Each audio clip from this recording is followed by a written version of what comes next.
Well, good morning. I'm glad everybody got here, fought the traffic, and it's great that you're here this morning. I'm Bill Hesh. I'll be your main presenter with Amy. Will be talking about estate planning back there. And we're glad to have you here. It's the Ultimate Workshop for Business Owners, 2014-2015 Tax Succession and Estate Planning. So what you'll find in my practice, we deal, the two things are death and taxes, so I'm hoping nobody's going to put me out of business anytime soon. But it's good to be here. I'd like to introduce the key people in my team that work with me in my office. I have my law firm and my CPA firm. Barbie is the office manager here, and then we got Kurt. He's the attorney in the office with Amy, who's in the back there. She'll be speaking. Then I have Carol, she's on my CPA firm with Kathy Henry then. So we've got a nice little group of, a good team that we work together and that and complements each other, with the work that we do. You have a book that in front of you that has a lot of materials that we're going to be referencing. This is intended to be a workshop that hopefully my goal here would be for you to be able to ask questions throughout the morning as we cover things. Also, my goal would be that we're going to try to have you identify things that you can go back and take action on, things that you need to talk to whether it's your CPA, your financial advisor, your attorney. What are the questions that you should be asking your advisors? And the first section is going to be on tax planning, year-end tax planning. So part of the goal, I think, is to really try to identify what should you be dealing with between now and the end of the year, and what kind of planning should you be doing in 2015? Because in the way I work with it, January is a good time to start planning for 2015, not at the end of the year. So that's how we kind of approach it. You'll see in the handout there's a tax planning guide. I've been using this for many years. It really is an excellent reference and a resource. You'll see in the table of contents that it has tax strategies for individuals, education strategies, investment planning strategies, business tax planning strategies, retirement strategies, and estate planning. This site, this booklet is on my website, so you can have access to it on my website. And I find it as a really good, useful tool when I work with my clients. So you'll find that there's a lot of really good recommendations within each of those sections. So again, I'm trying to give you some resources for you to be able to put yourself to sleep at night. Just take out a chapter and read it, and you'll fall asleep within 10 minutes. So from that standpoint. You'll also find within the booklet that a little handout that talks about how my CPA firm and my law firm really work well together, and how we integrate our practice and support each other doing tax planning and estate planning, and then also the succession planning. I am happy to announce that I'm really honored that this year I got recognized for the 11th year in a row as a leading lawyer in the trust and estate area by Cincy Magazine. So it's quite an honor. It's voted on by attorneys that Cincinnati Magazine's polls, and so they usually nominate around 150 to 170 attorneys every year, and I've been honored to be having that for the 11 consecutive years that they've been doing it. So that's something that I think that when I work with clients, it really helps understand what's going on. That you understand that I've been working with my team of people for I guess on the tax side 40 years, and on the law side, because my early history was when I got out of law school in 1980, I really understand hard times. It was double-digit inflation, unemployment, and interest rates. So that was something that that's why I continue practicing as a CPA. It wasn't until I left Touche Ross as a tax partner and Deloitte after the merger, I was the CFO for 2 years at Square Food Service, that I opened up my practice 21 years ago. And so Carrie was fortunate enough, and I was honored to have her join us. And she's been putting up with me for 21 years. So that's kind of the nature of what we do, and particularly how I use this tax guide for tax planning. What I would like to then turn to is inside your booklet, there's a section, an outline on tax planning, and we're going to go through this little outline. It's intended for you to be able to write notes on the side of it. I've also got some good other handouts I'll be referring to as we go through this.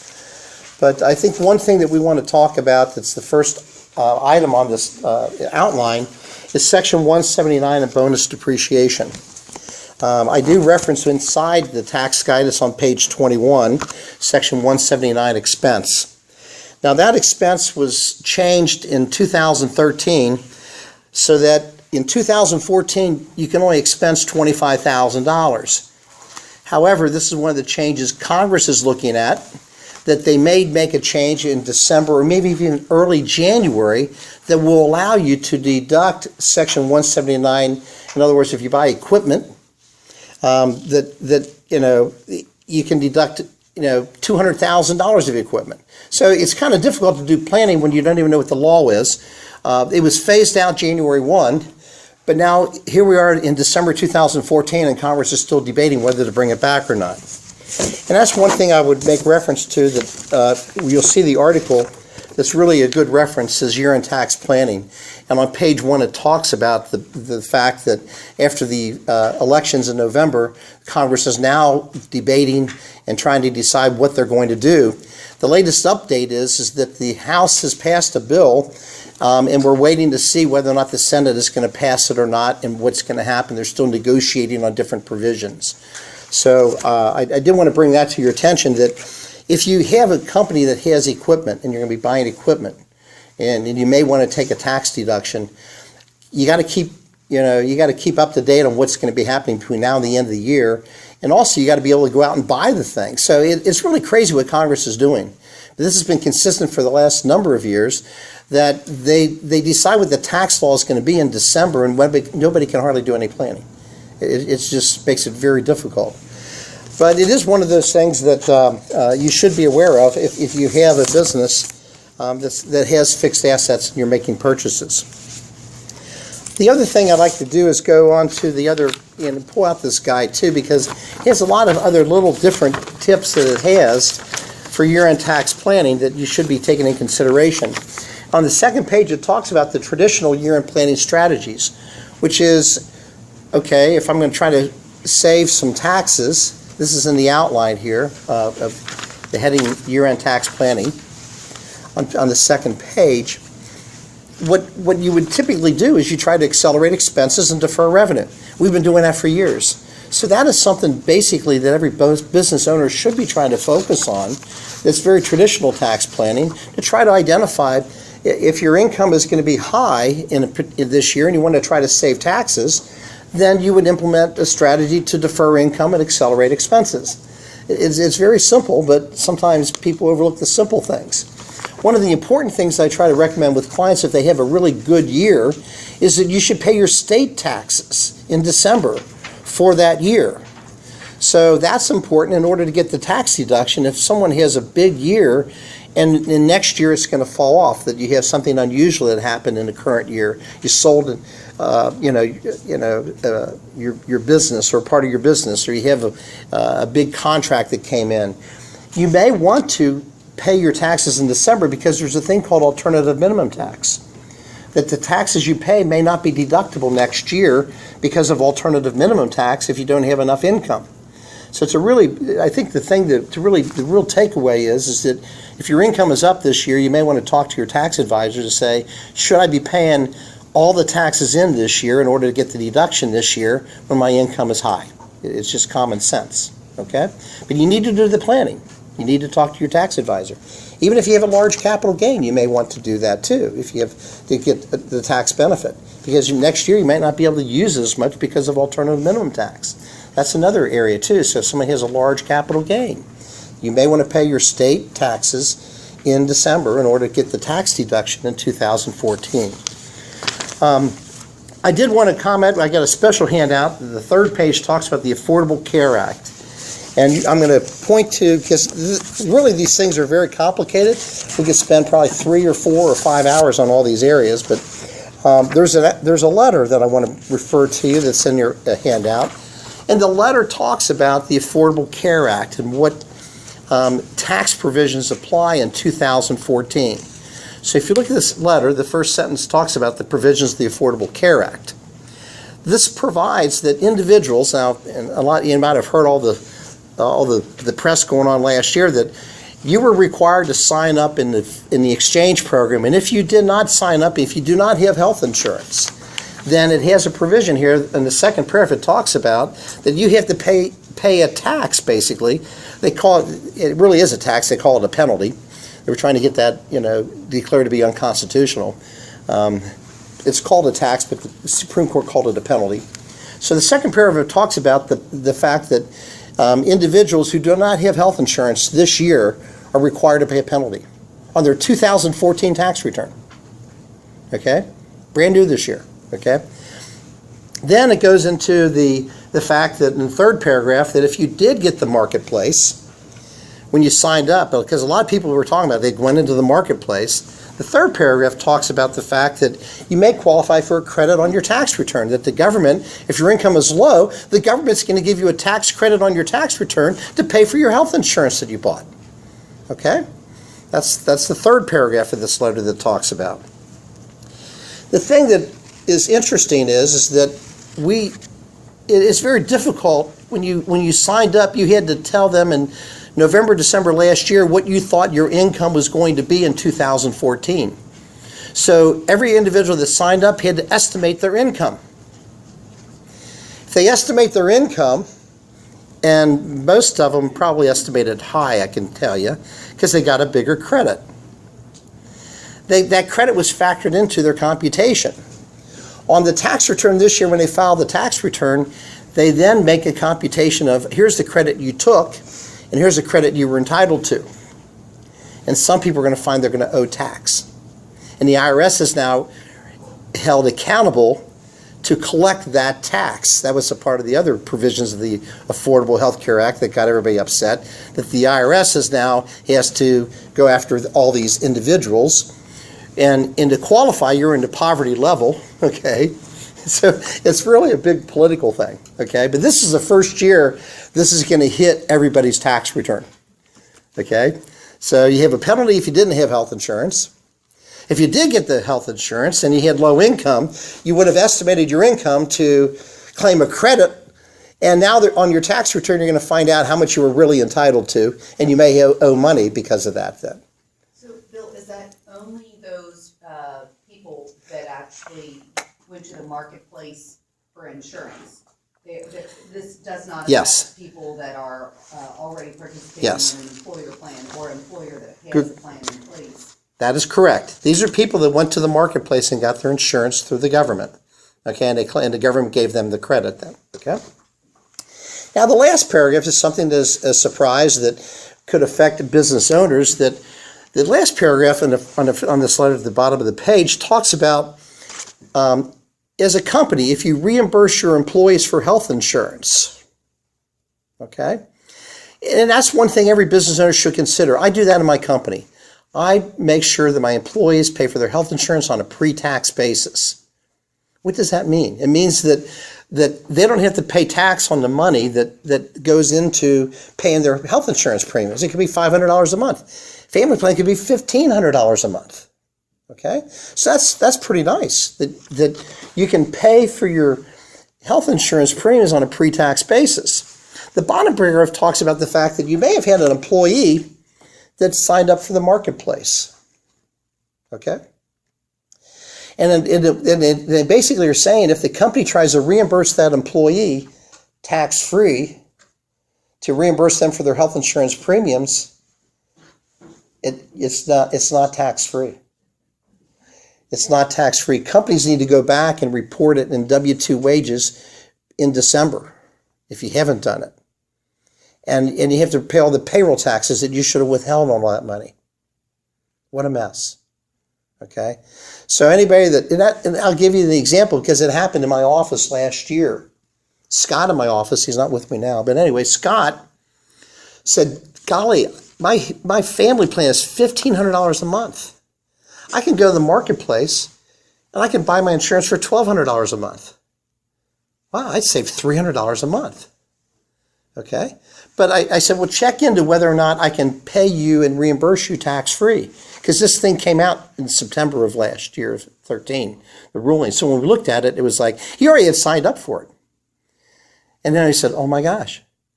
And because, when you look at the tax bracket, we're going to talk about tax bracket, his income taxes were 25%. When you're married, you get in a 25% tax bracket if your taxable income is over $70,000. If you have a husband and wife working, you're easily in a 25% tax bracket. States, 5%. Social Security taxes are 7 or 8%. City taxes, 2%. He's in a 40% tax bracket, okay? He would have to make $2,000 a month and pay 40%, $800 to net $1,200 to pay it. So it would have cost him $500 in taxes to change to the marketplace because I could not reimburse him tax-free. And I got a small company, 6 employees, okay? This is what's going on. Big thing. And that's one thing I would say for all business owners. When we try to look for, we always try to identify, and I do that in my office, how can I pay and compensate my employees with benefits that are tax-free? You got to be careful in this health insurance arrangement, because they do have special rules now that kick in that require you to report any reimbursements if they went into the marketplace this year. And that's one of the things I think is very deceitful of the Obamacare. Nobody really understands taxes. I got to tell you out there, the average person doesn't understand what pre-tax really means. The average person, they really don't. And I understand that. Okay? So, it's what I'm trying to share with you is that it's being sold as this great thing, and now you got all these businesses out there that have been paying for health insurance on a pre-tax basis, and their employees go to the marketplace and they're messed over. Even if you have somebody in the lowest tax bracket, let's say their tax bracket is 10%, you still got Social Security taxes at 8%. You still got Kentucky taxes at 6%. You still got city taxes at 2%. Someone in the lowest tax bracket still is in a 25% tax bracket when you put all those taxes together. Okay? So it's a real important issue. I'm finding that, and so it is important to really focus on, if you have a business, it depends on what you're doing. If you're not doing anything, maybe you should. If you are doing something and an employee went off and got into the marketplace, you need to report. If you reimburse them, you got a problem, tax problem, December this month. Okay? Any questions? I know it was a big, ooh, yes. You talked in particular about reimbursing for health insurance, but what about other reimbursements for expenses, mileage? Obviously, if you do it on a per mileage basis, but someone must give a car allowance or gas allowance or cell phones, things like that. Is there any safe harbor in that, or any advice on how to do that tax? Well, you really want to do that. And in fact, what he's talking about is if an employee uses their vehicle for business, then you can reimburse them, 55, 56 cents a mile is what's been averaging the last several years, tax-free.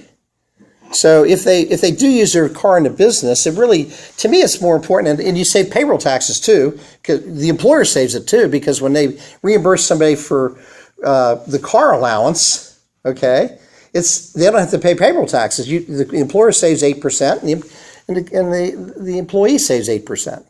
So for reimbursement of car expenses, it really is important that you have to have what's called an accountable expense reimbursement plan. And it can cover other expenses other than the car. It's all a question about documentation. I mean, I have a handout on that too, about IRS and how you handle the IRS. It's all about documentation, but the car is a really good one. And so if you have an employee the first trip and the last trip of the day are personal, but any driving they do during the day qualifies for the special rule that you can reimburse them for business mileage. You need to keep records. You need to have documentation. That is the key to any IRS audit, is documentation. Yes, you may need to keep a daily log, but there's a special rule that if their pattern is consistent on a monthly basis, you're allowed to take a sample and sample 3 months during the year, keep your mileage every day for 3 months, use that percentage to determine, I drive 2,000 miles a month, and 75% of them every month that I kept a log were for business. Therefore, I got 1,500 miles a month. I have 18,000 miles that can get reimbursed tax-free, and I get 55 cents a mile. I get a check for over $9,000 tax-free. Not bad, okay? So that is an important, that's a good point as far as using, and I even do it in the healthcare arena too. They have HSAs, they have different other types of plans called a cafeteria plan. What about the deductibles? Because you got to get to these deductibles that are pretty high. So I have a self-insured medical reimbursement plan. They call it a MERP, medical expense reimbursement plan. I reimburse my employees for their out-of-pocket cost, their co-pays, their limits, their dental, vision. And again, it's a benefit. I factor it into their compensation so that I share the risk with everybody, because what I found from my insurance people is 1 out of every 6 people typically reach their max on their health insurance every year. So statistically, 1 out of 6, so that I'm able to help the employee in my office. We have 6 employees that typically one person every year maxes out. They have a surgery, they have, whatever the health problem was, it's just life. So that's another way that I try to reimburse my employees on a pre-tax basis. It's a win-win. And it's really a big win for the employee because they're in a 25 to 40% tax bracket. Okay. Yes, as an employer, I actually save 8% because I don't have to pay payroll taxes on it. The only negative of that is the employee doesn't get Social Security wages on that amount, but most people don't want to count on Social Security, so they'd rather save taxes. And that's another point that I use when I try to do tax planning with clients. I always try to encourage clients to use that tax money to put into your IRA, your 401k. Try to be prudent and try to save taxes. If you save taxes, try to not just spend it, but maybe try to invest it. And leverage it and put the money into your simple IRA, your 401k, your regular IRA. Okay. Any other questions? Yes. We don't, as an employer, we don't have to put in place on the W-2 if they carry insurance like 12 months of the year or something like that. Well, now They only carry it for 6 months. Do I have to notify the government, or? Well, it's up to that individual? there is a box for the W-2 where you're supposed to report the insurance that you pay for them. Right. Yes, that is reportable on the W-2. Tell them if it's 12 months or if It does not. It does not. Yes, that's correct. Because actually, that penalty thing that we're talking about is on a monthly basis for the thing. From that standpoint. Okay. Any other questions? Okay. Well, I did also want to refer then to the other letter that we have. This is dated, with December. It talks about the final regulations for rules for capitalization of fixed assets. These regulations just came out, for finalized this year. And so, if someone has a business that has a lot of real estate, let's say. Okay. In that situation, they talk about most businesses over the years that have real estate have not tried to identify how much of the building went into the roof, the HVAC, the land improvements, the landscaping, the parking lot. And so it's one of these issues that there's an opportunity that you have now with these new regulations to take a fresh look at all of your assets that you have on the books and basically identify whether or not you could change the depreciation, and you're allowed to do that this year. Now, if you've had the properties for a long period of time, there's not much value of that, because if you've held the property for 10 or 15 years, all those amounts would have been depreciated. There might be some benefit. It depends on how long you've owned the property and what kind of depreciation you have on the property. But it's really important to know that one thing that affects a lot of companies is you always got the question, should I expense a repair to building? What is the threshold? It used to be $250. The bottom of the first page talks about the safe harbor regulations. Okay, the new rules are that there are 2 safe harbors you can adopt. One is without applicable financial statements, and what that really means, audited financial statements. Most companies today that I deal with, small businesses, do not have audited financial statements. Okay, so most companies would fall under the safe harbor that says assets that cost $500 or less, you can be written off. It used to be $250. Okay, That's as far as, we call it a capitalization policy. Okay? The next page talks about if you do have basically audited financial statements, you're allowed to expense $5,000 as a repair. So larger companies are going to get the benefit of this because I usually find that larger companies are required to have audited financial statements because of their banking relationships. Okay? So that's an important change in the law that applies as far as if you have a business and you're trying to identify whether or not, should I expense a repair or not, and whether it's required to be capitalized or not. Okay? Any questions? The rules are very complex. In the interest of the time, I'm just kind of giving you an overview to identify. And that's what I find. That, to me, I learned it a long time ago when I got out of law school, when I was at Touche Ross, that my mentor was Tom DeLuca. But it was always a matter of, you talked about, Bill, if we don't ask the right questions, if we don't identify the issue, we'll never even know we need to do some planning. And that's what I've always done then when I've worked with my clients is when I do my tax reading, I actually read articles and I try to identify what client this applies to when I do my tax reading. So, on a monthly basis, I have my tax advisor that is one of the publications that comes up with all the changes. So, when you think about it, in the tax area, there's no tax laws that have been changed all year, but I got a publication of 50, 70 pages every month that has all the tax changes going on. There's court cases, there's Supreme Court cases, there's regulations, and so that there's a lot of complexity. Okay. There's a couple other handouts I want to make reference to because I think they're important because of all the changes that are going on. As a small business owner, I've had to deal with whether or not I have a grandfathered health insurance plan, which I do with Anthem. It's kind of ironic.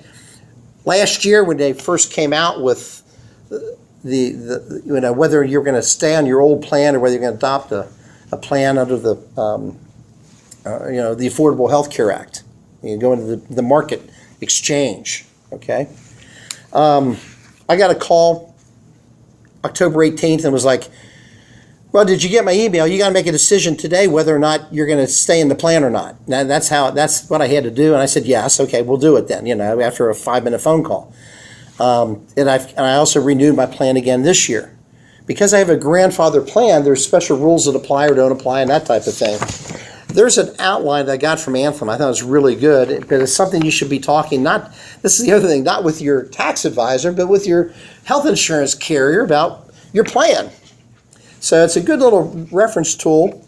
There's a section for small employers, which are under 50. But then you have 50 to 99. That's another category. And there's another checklist for 50 to 99 full-time workers. And those regulations were not out a year ago. And now we got some guidance. But again, the implementation of the regulations for the companies over 50 employees do not kick in until 2016, another change. Okay, they changed it. Okay, and part of it was very political, that Obama didn't want this to affect the November elections because this would have been kicking in the end of the year and employers would have had to deal with this by January 1 of this year. So they punted the ball. Okay, so this is something that will be a problem next year for companies. And the big issue then becomes for people that, if you're between 50 and 99, there's all kinds of provisions. It's very complex. But the bottom line is that most businesses do not want to be subject to these rules. So if you're on the bubble and you have 45 employees or you have 55 employees, what we anticipate companies doing are doing everything they can to get under 50 employees by January of next year. January of 2016, I should say. Because it is onerous. The record keeping, the penalties that are applicable, the cost of your health care plan, you can keep on, there's all kinds of issues that are involved.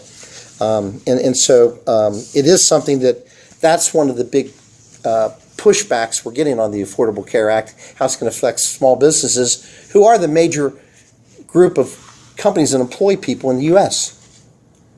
And they're going to be doing everything they can to get, there's this whole issue that you're subject to these rules if you have 30 hours. So they're going to say, okay, we're going to cut everybody below 30 hours. So now they have this workforce that what are they going to do to avoid this? They're going to, because they don't have to, it's only employees are only counted if they're full-time, and full-time was defined as if you work 30 hours or more.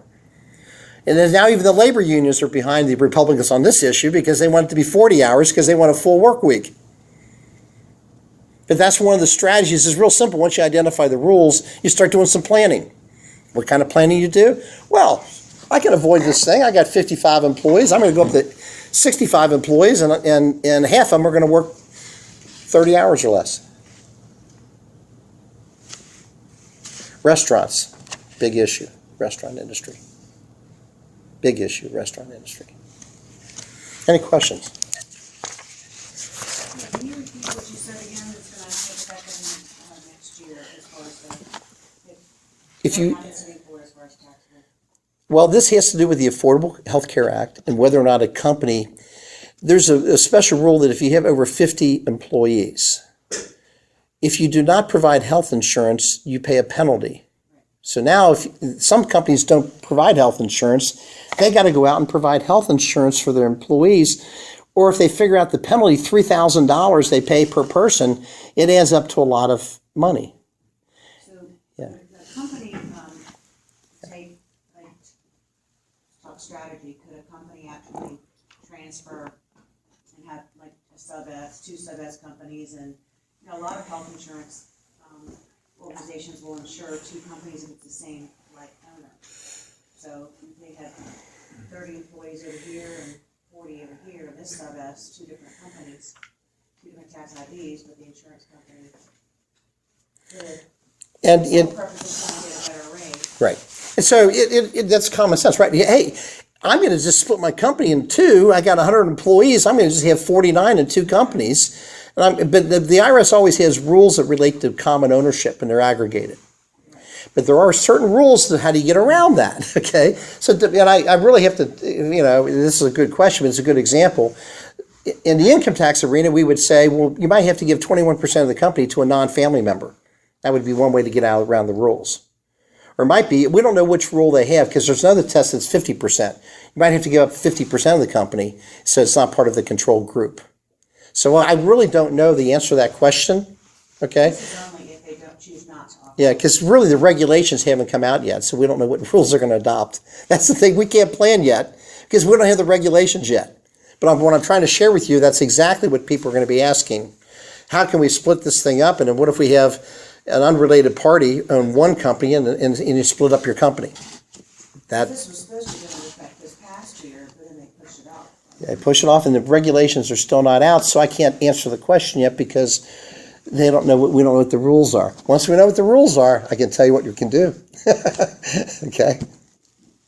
Well, you did kind of mention that, the restaurant issue Yes. is definitely heavily affected. In particular, I was thinking, my son works at Bob Evans and is 18 years old. I guess he's 19 years old. And there are weeks that he works 40 hours, most weeks it's 30-something hours. But he's a full-time student, so he's still on mine and my husband's insurance. But he kind of indicated to me, I'm forced to have medical insurance now. I can't opt out of it as an employee because Bob Evans still gets penalized. So I don't know how to advise him as a parent, but it seems like the Bob Evans is like, you know what, we're gonna have to just cut you back to 29 hours. These are the rules for 50 to 99. So a big company like Bob Evans, it's already kicked in, they have rules for them, okay? And that's what's happening there. And this is some of the record keeping, because you hit it on the point. They worked 18 hours this week. They got exams.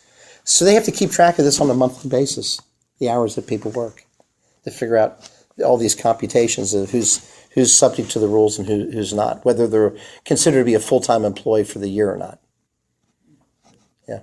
So you can't opt out if the spouse has other coverage or has coverage? There is provisions in the plan with someone, as long as, you know, as long as they have coverage and also it has to qualify under the Obamacare. That's one of the things that's built into the cost of Obamacare.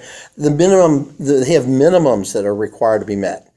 So, that's why people are complaining because they're required in their 50s and 60s to have pregnancy protection. Women. 1/3 of the top grade. Yeah, right. So that's the complexity you have with this, very much so. Okay. Good questions. Any other questions here? I want to get through the outline and go back here as far as the bottom of the first page as it relates to your personal tax rate. I think this is so important. I already gave the example. As a business owner, I think it's really, really important that you talk to your tax advisor, say, what is my tax rate for this year? And it changes on a year-to-year basis. You need to know that to do your tax planning, because when you're doing year-end tax planning, you may want to shift income into next year, or you may want to accelerate income into this year. Another special rule that I'm working with clients on, if you look in the tax guide here, under investment strategies, on page 12, you will find that they talk about that there's a 0% tax bracket for capital gains. If an individual is in basically a 10 or 15% tax bracket, and they have capital gains, they pay zero tax.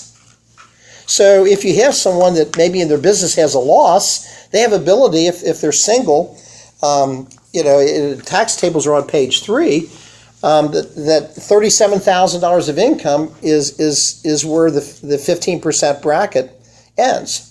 Taxable income. So you have close to $50,000 of capital gains and pay no tax. Okay?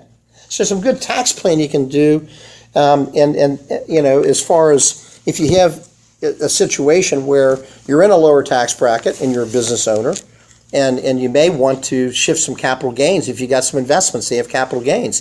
It allows you to diversify your portfolio without any tax consequence. Because a lot of times, some people don't want to sell their P&G stock because, oh my gosh, I'm going to pay taxes. I don't want to pay tax. That's one of the big negatives. So that's important to know. The other thing that's on that page that talks about the tax bracket, if you're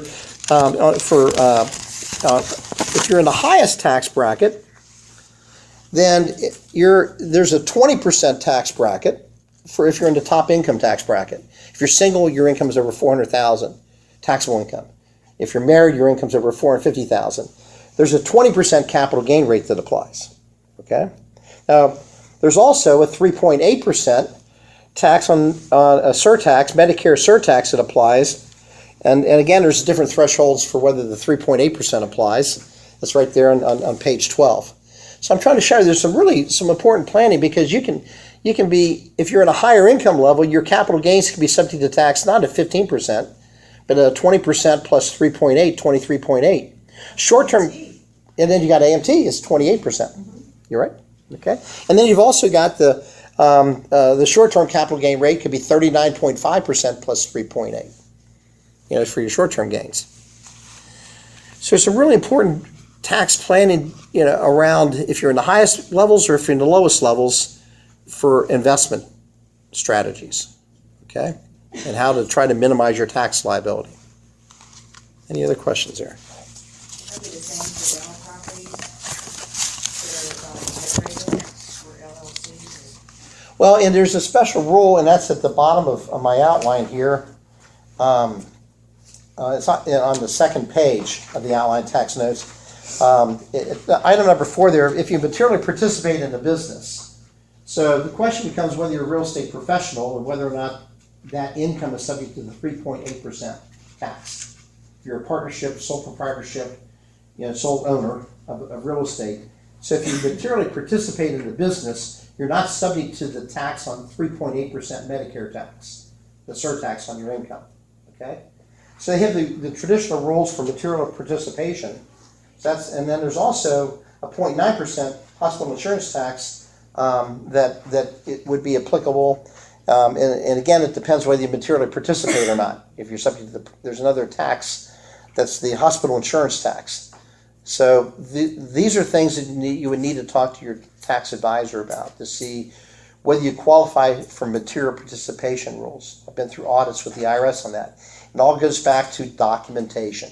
Okay? And actually, I have an outline at the very end how to not worry about an IRS audit, and it's all about documentation. the last article. It is about documentation. If you have the documentation, there's even a comment, and I'll bring this up. Charitable donations. If you don't have a receipt for a charitable donation, you get no tax deduction. You have to have the receipt by the time you file the tax return. So that's another thing. Beware. If you're claiming charitable donations, you need to have a written receipt from the charity saying, yes, this person contributed. It doesn't matter that you have a canceled check, and it doesn't matter that it was really valid. If you don't get the written receipt till after you file the return, the IRS will disallow it, and we've already had court cases on it. It is disallowed. That's the statute. What was the dollar amount for that? There are some special rules for for contributions of more than $250 that require a contemporaneous written acknowledgement. Okay, so that is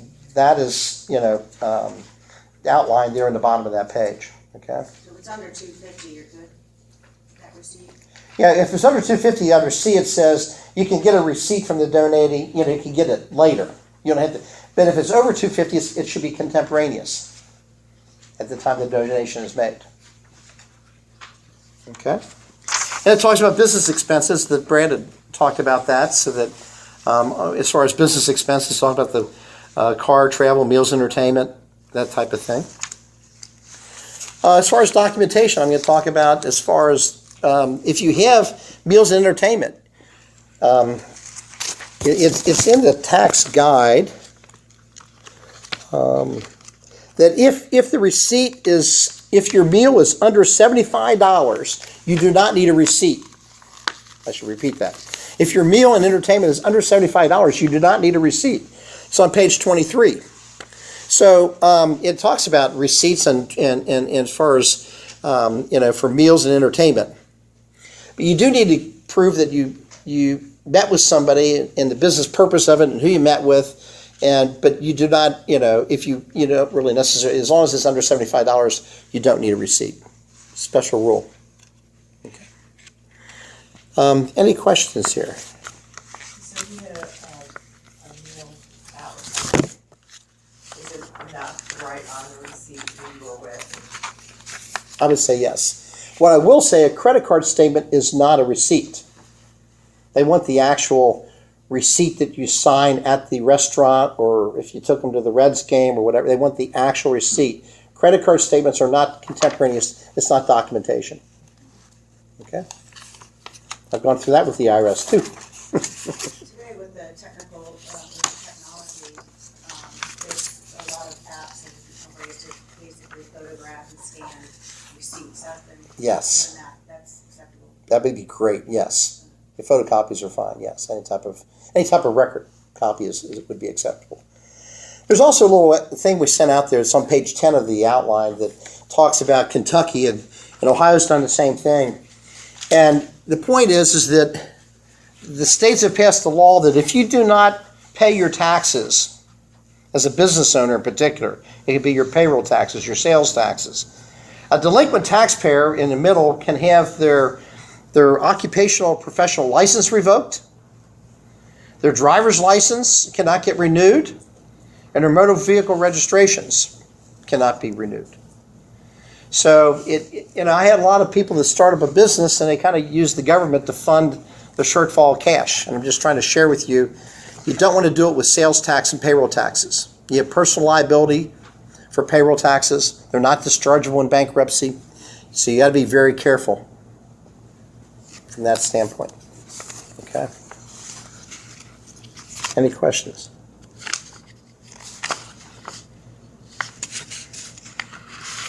We also have a handout here that talks about, it's August of 2010.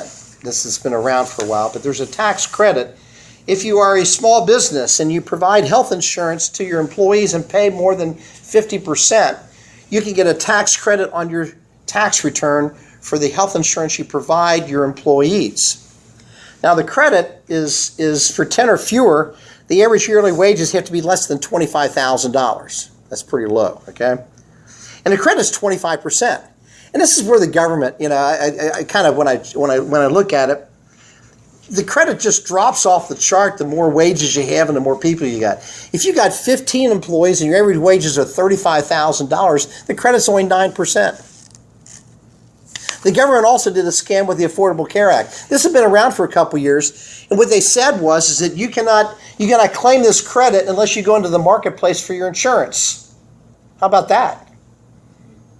Okay, and guess what? The credit you can only get for 2 years.